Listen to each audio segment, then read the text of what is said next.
নারায়ণগঞ্জে প্রথমবারের মতো সরকার ঘোষিত জুলাই গণ-অভ্যুত্থান দিবস শ্রদ্ধা ও মর্যাদার সঙ্গে পালন করা হয়েছে।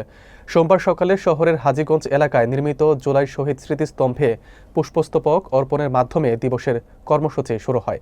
বিস্তারিত থাকছে এস.এম. জহিরুল ইসলাম বিদ্যুতের প্রতিবেদনে। পুষ্পস্তবক অর্পণ অনুষ্ঠানে প্রধান অতিথি ছিলেন নারায়ণগঞ্জ জেলা প্রশাসক মোহাম্মদ জাহিদুল ইসলাম মিয়া।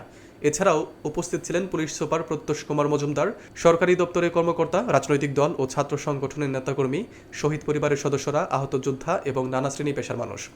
শ্রদ্ধা নিবেদনের পর শহীদদের আত্মার মাগফিরাত কামনায় বিশেষ মোনাজাত অনুষ্ঠিত হয়। পরে জেলা শিল্পকলা একাডেমি মিলনায়তনে শহীদ পরিবারের সদস্যদের সম্মিলন অনুষ্ঠিত হয়। এতে তাদের অবদানের কথা স্মরণ করা হয় এবং তাদের সম্মাননা প্রদান করা হয়। উল্লেখ্য, ৫ আগস্ট উপলক্ষে ঘোষিত ৩৬ দিনব্যাপী কর্মসূচির অংশ হিসেবে দেশের ৬৪ জেলার মতো নারায়ণগঞ্জেও আলোচনা সভা, তথ্যচিত্র প্রদর্শনী, গণসংগীত ও সাংস্কৃতিক আয়োজনের মধ্য দিয়ে দিবসটি পালন করা হয়।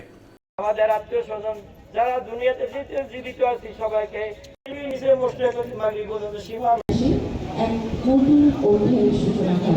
জেলার বিভিন্ন দপ্তরের কর্মকর্তাবৃন্দ, পুলিশ সুপার নারায়ণগঞ্জ জনাব।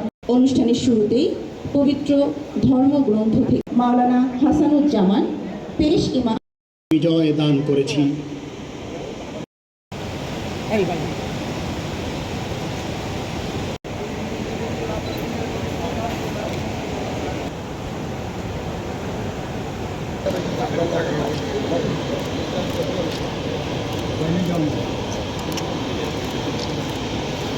স্বাধীনতা যুদ্ধের সকল বীর মুক্তিযোদ্ধাদের সার্বভৌম বাংলাদেশ। 1971 সালে সাম্য, মানবিক মর্যাদা ও সামাজিক ন্যায় বিচার প্রতিষ্ঠার লক্ষ্যে আগস্ট 2025 সাল 2024 সালের আজকের এই দিনে, যেটিকে আমরা 36 জুলাই হিসাবে পরিচিত। গত বছর এই দিনেই